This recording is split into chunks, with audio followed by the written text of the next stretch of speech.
예. 이번 10월 31일이 우리 종교개혁 500주년 기념 날입니다. 500주년이면 뭐 엄청난 기간이죠. 그래서 저희 교회에서도 지금 성경 쓰기를 다 하고 있죠. 그래서 많은 분들이 이번에 참여해 주셔서 되게 감사하고요. 그리고 보니까 양보하다가 못 참여한 분도 많이 계시더라고요. 그러니까 혹시 뭐 못 참여하셨어도 뭐 괜찮습니다.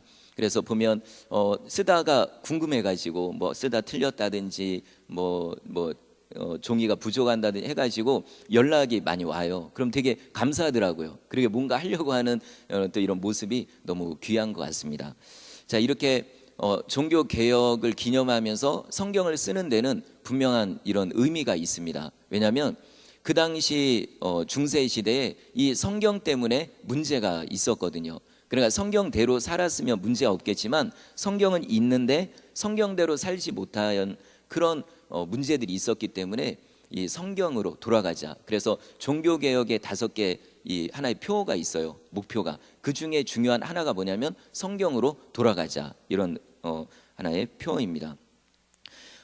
보면은 그 당시에 그 성경을 가지고 있는 사람들은 그 뭐 지금처럼 뭐 이제 목회자라든지 학자 이런 분들만 가지고 있었어요. 왜냐하면 예를 들어 독일이라는 나라면은 독일 나라 말로 되어 있는 성경이 없는 거죠. 그러니까는 위에 있는 학자들이 아니면 종교 지도자들이 무엇인가 얘기를 하면은 이게 옳은 건지 그른 건지 알 수가 없어요. 그럼 그냥 무조건 시키면은 그런가 보다 하고 따라할 수밖에 없죠. 왜냐하면 일반 평민들은 성경이 없기 때문이죠.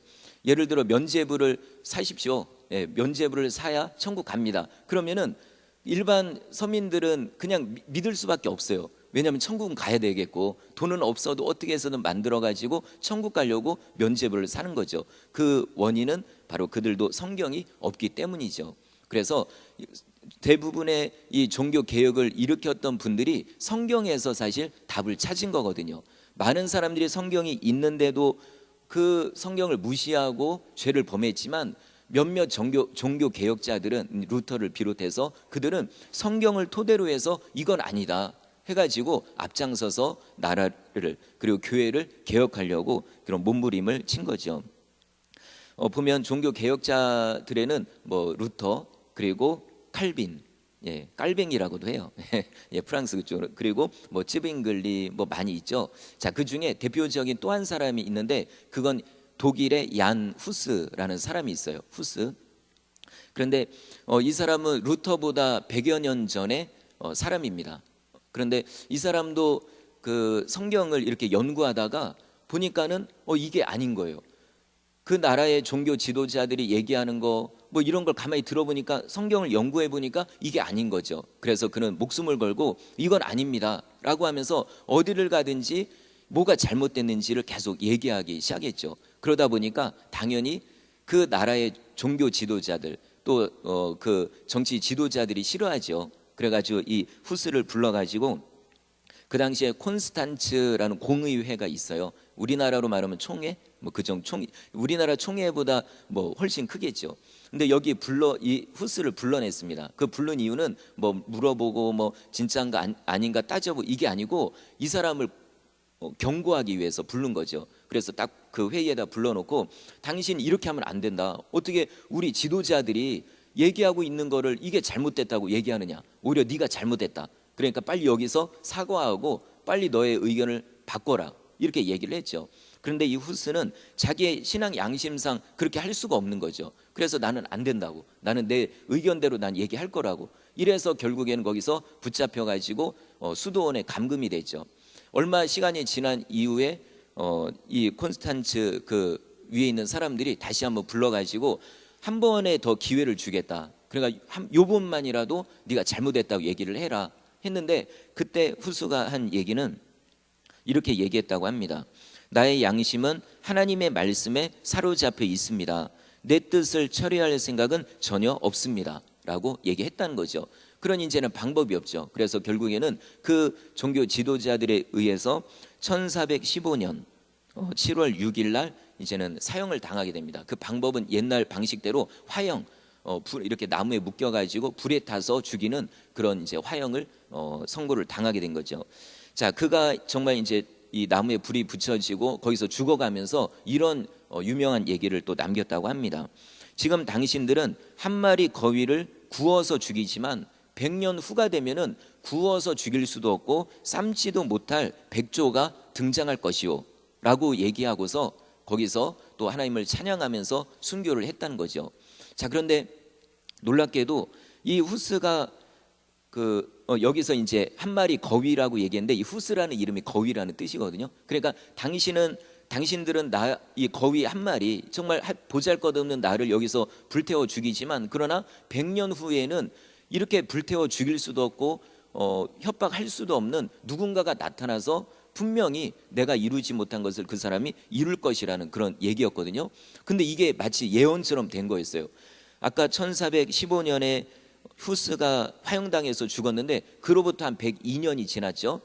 바로 1517년 10월 31일 루터가 드디어 종교개혁을 일으키게 됐다는 거죠. 이와 같이 그리고 루터는 그 후스의 얘기처럼 이 사람도 루터도 종교개혁을 이렇게 하니까는 가만히 있지 않죠. 위에 지도자들이. 그래서 여러 번 죽이려고 했지만 하나님께서 그때마다 여러 보호자들을 붙여가지고 살려줬다는 거죠. 그래서 그들에 의해 죽임당한 게 아니고 나중에 그냥 이제 다른 일로 인해서 죽음을 당하게 됩니다. 자, 이와 같이 루터라든지 아니면 후스, 츠빙글리 이런 사람들도 보면은 그들이 핍박을 받았던 이유는 한 가지 때문이에요. 바로 하나님의 말씀 때문이죠.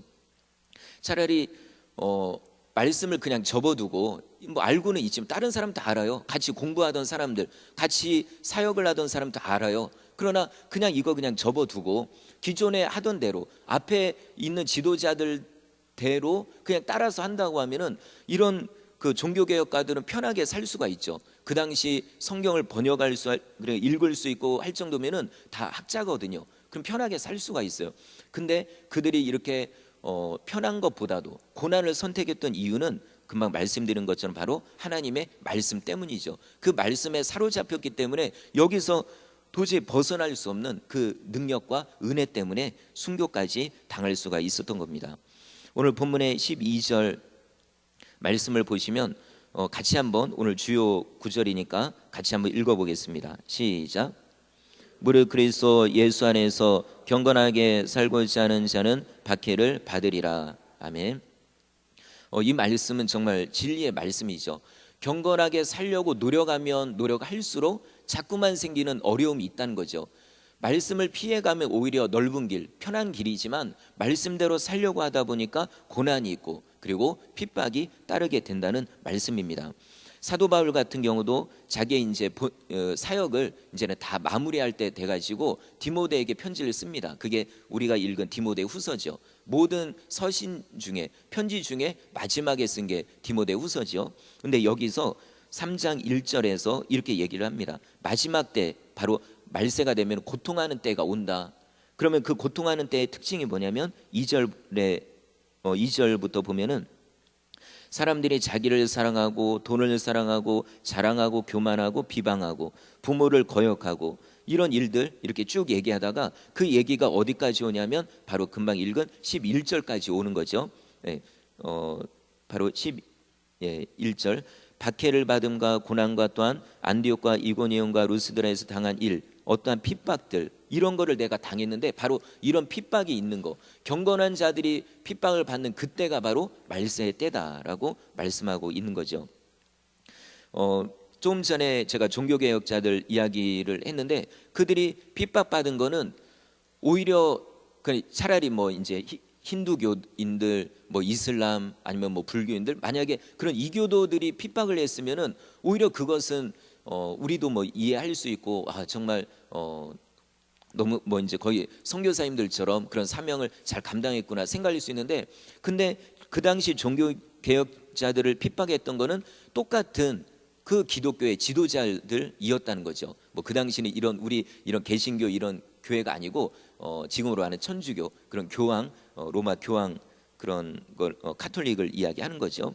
그러니까 다른 이교도도 아니고 그 자기의 같은 종교의 지도자들이 핍박했기 때문에 이건 더 어떻게 보면은 억울하기도 하고 또 우리가 보면은 이런 일은 없어야 될 텐데라는 생각을 하게 됩니다. 근데 이런 일이 예수님 당시에도 똑같이 있었다는 거죠. 예수님과 그다음에 그 제자들을 핍박했던 건 이교도들이 아니고 하나님을 안 믿는 자들이 아니고 함께 하나님을 믿고 있는 유대교의 지도자들이 그 예수님과 제자들을 핍박했다는 겁니다. 오히려 말씀대로 살려고 하는 사람들을 보호해주고 또 격려해주고 또 말씀대로 살 수 있도록 지도를 해줘야 되는데 그게 아니고 오히려 핍박하고 그리고 또 오히려 타락을 부추기는 그런 일들, 이게 바로 말세 때의 일이라는 거죠. 그래서 종교개혁자들은 어쩔 수 없이 이런 상황으로 인해서 핍박을 당하고 죽임을 당하게 된 거죠. 자, 그러면 이 내용을 가지고 지금의 우리나라, 이제는 또 적용까지 가야 되겠죠. 그럼 지금 우리나라는 어떤 상태일까라는 생각을 해봅니다. 자, 그럼 첫 번째로 중세 시대처럼 뭐 종교개혁자들 때처럼 그럴 때처럼 교회가 성도를 핍박하는 시대일까라고 생각하면은 뭐 그건 아니죠. 그죠? 갑자기 뭐 총회에서 목사님들이 우르르 와가지고 우리를 핍박하고 예배 못 드리게 하고 그런 건 아니니까요. 그건 또 아니고요. 그러면은 북한처럼 이런 뭐 정치 지도자들 아니면은 뭐 불신자들 이런 사람들이 우리를 핍박하는 시대일까라고 생각하면은 또 그것도 아니에요. 그죠? 지금 뭐 교회 이렇게 나오신다고 지금 두들겨 맞고 나온 분 뭐 그런 분은 거의 없잖아요. 그러니까 그런 시대도 아니에요. 그러면 아예 핍박받는 시대가 아닐까라고 하면은 그건 또 아니라는 거죠. 자, 그러면 오늘 말씀에 보면은 아까 우리가 읽은 12절 말씀처럼 경건하게 살려고 하는 자는 핍박을 받는다고 했는데 물론 목숨까지 위협당하는 그런 핍박은 아니지만 지금 시대는 우리나라는 어떤 상황이냐면은 경건하게 살려고 하고 그리고 말씀대로 살려고 하면은 주변의 사람들로부터 성도들로부터 이상하게 취급받는, 다른 이방인도 아니죠, 같은 성도들로부터 이상하게 취급받고 오히려 내가 더 부끄러움을 당하는 그런 이상한 시대가 그런 미묘한 핍박을 받는 시대가 바로 지금 우리나라의 그런 상황이라는 거죠. 한번 예를 들어서 몇 가지를 제가 말씀드리겠습니다. 예를 들어 주일 성수, 그러면 사실 예전에 이렇게 교회를 이제 옛날부터 다니셨던 분들은 주일을 지킨다라고 할 때 정말 여기에 목숨을 거는 분들이죠. 예. 주일날 되면은 어떤 바쁜 일이 있어도 그거는 일단 뒤로 미루고 일단 예배에 성공하려고 하는 그런 노력이 있죠. 그런데 요즘 시대에는 그런 모습을 뭐라고 하냐면은 그거는 율법주의다. 그죠? 뭐 굳이 그렇게까지 하냐? 오전이 됐던 저녁이 됐던 내가 예배 드리면 되지. 물론 그 말이 맞아요. 그런데 열심히 예배를 드리려고 노력하는 자들을 핍박하는 그런 정죄하는 시대가 지금 이 시대라는 거죠. 어떤 분들은 정말 내 교회에서 예배드리고자 내가 교회에서 하는 맡은 직분 하나 지키고자 그 먼 지방에서 일을 하다가도 주일이 되면 올라와요. 그거는 정말 마음이 정말 그런 사명감을 가지고 드리는 거잖아요. 근데 오히려 그런 모습이 정죄를 당하는 그런 현실이 바로 지금 이 나라의 현실이라는 거죠. 그리고 또 11조를 드린다고 했을 때 사실 이거는 성도의 의무죠. 예, 성경에도 나와 있고요. 그래서 정말 또박또박 이렇게 11조를 드리면은 이거는 어떻게 보면 당연하잖아요. 근데 요즘에는 뭐 뉴스나 이런 거를 들으셔서 아시지만은 그거는 썩어 빠진 관행이다. 이렇게 얘기가 나와요. 썩어 빠진 관행이다라고 하면서 어떤 목사님이 또 얼마 전에 그런 얘기를 해가지고 또 욕을 먹기도 했죠. 그러니까 중심으로 드리려고 하는 이 일을 가지고서 자기만 안 하면 되지 하는 열심히 뭔가 하나님께 드리려고 하는 사람이 정죄당하는 시대가 바로 지금 이 시대라는 거죠. 그리고 또 성경도 마찬가지입니다. 예전에는 이 성경책을 정말 귀하게 생각했죠. 함부로 아이들이 뭐 밟지도 못하게, 뭐 그냥 애들은 모르잖아요. 그래서 밟더라도 막 혼내기도 하고 그다음 집에 가장 귀한 보배처럼 성경을 귀하게 여겼는데 그리고 만약에 집에 불이 났다 그러면 먼저 꺼낼 게 뭐냐 그러면은 옛날에는 성경이었어요. 그 정도로 이게 귀했죠. 그런데 요즘에는 이 성경을 가지고 다니고 뭔가 하려고 하면은 형식적이다, 뭐 누구 보여주려고 들고 다니냐, 뭐 이렇게 판단당하는 이런 시대가 바로 지금 이 시대라는 거죠. 물론 뭐 교회 오시면은 뭐 화면으로도 성경 볼 수 있고 그 다음에 뭐 핸드폰으로 볼 수 있어요. 저도 뭐 그렇게 가지고 다니는데 근데 자기만 그렇게 하면 돼요. 그러나 성경을 귀히 여기고 그런 분들이 오히려 핍박을 당하는, 정죄를 당하는 시대가 바로 지금 이 시대라는 거죠. 그리고 기도 생활도 마찬가지입니다. 정말 바쁜 일상 중에서도 뭔가 기도하려고 하고, 정말 때로는 기도하면서 몸부림칠 때도 있잖아요. 목소리가 커질 때도 있고 막 땀이 뻘뻘 흘리고, 어떻게 보면 주변 사람 이렇게 뭐 좀 이렇게 몸이 부딪히기도 하고, 이런 모습도 있는데, 지금은 그렇게 기도하면은, 만약에 큰 소리로 기도한다 그럼 뭐라고 해요? 뭐 하나님 귀가 먹었냐, 그렇게 큰 소리로 하냐, 작게 해도 하나님이 다 들으신다라고 하면서 이런 얘기를 듣게 되고, 그리고 길게 기도하면 뭐라고 해요?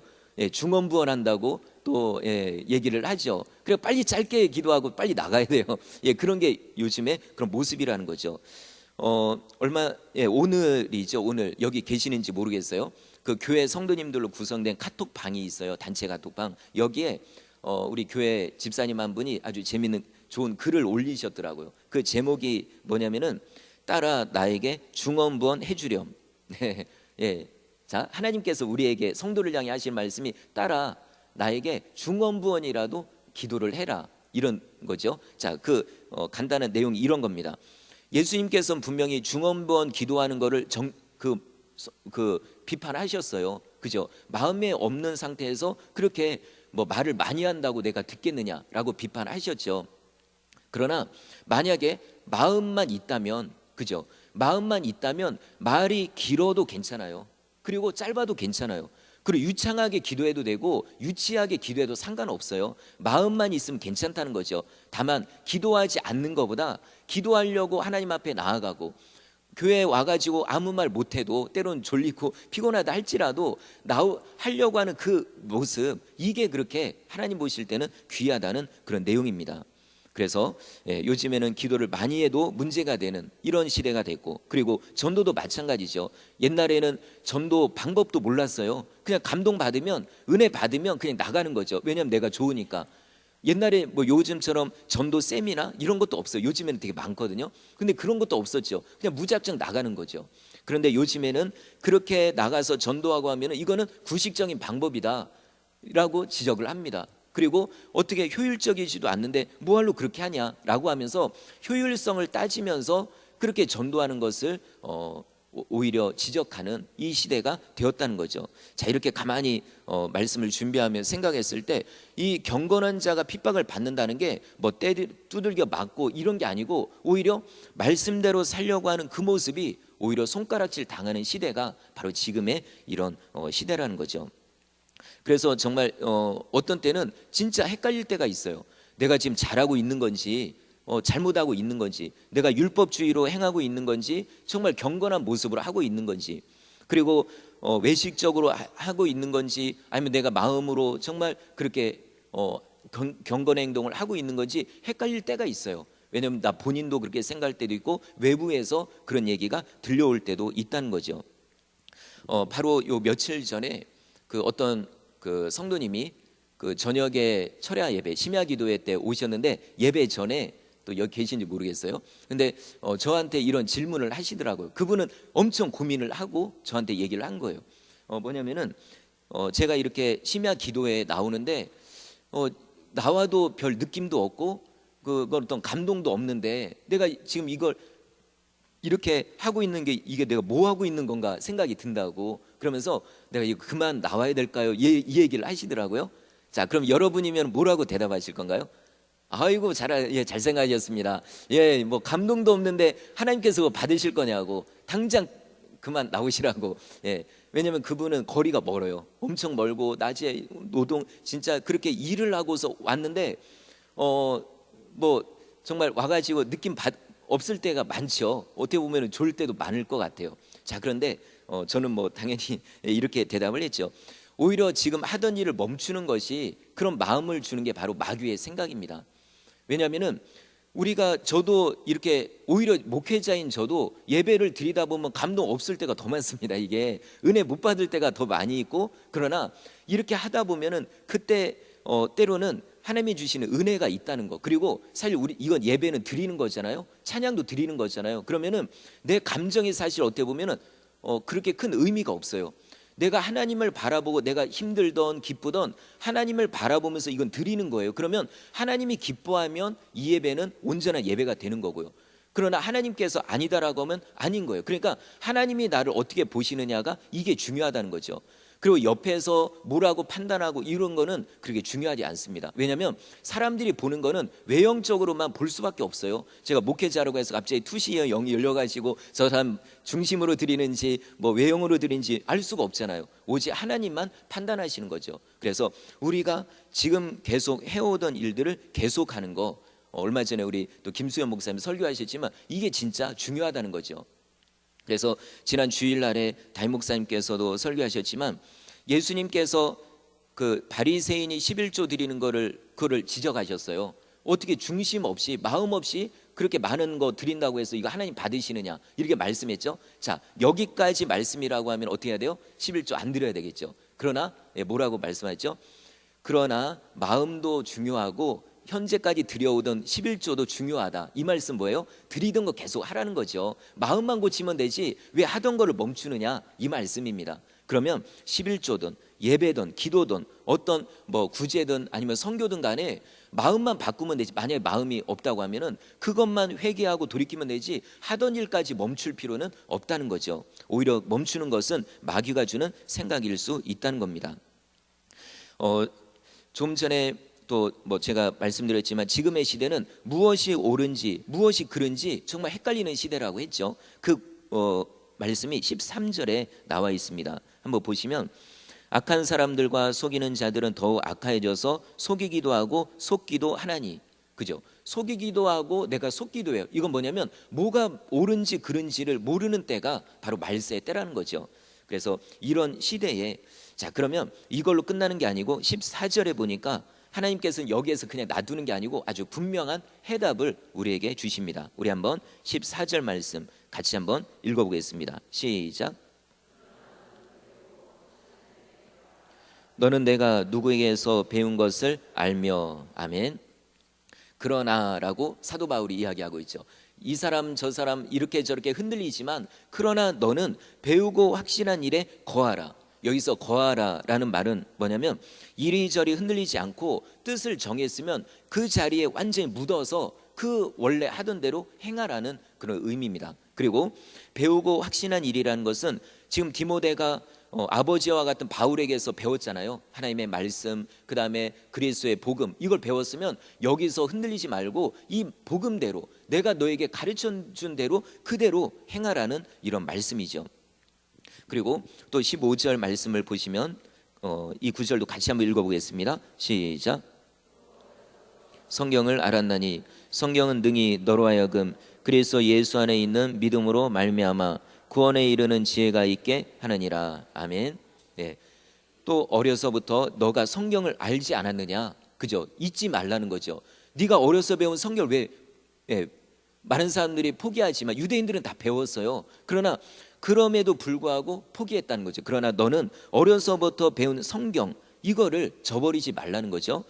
아시다시피 디모데 같은 경우는 그 어머니가 유니게 그리고 외할머니 로이스 이들로부터 올바른 신앙교육을 받았다고 했잖아요. 그럼 이 신앙교육 안에 무엇이냐면 성경교육, 바로 하나님의 말씀에 대한 철저한 교육이 있었다는 거죠.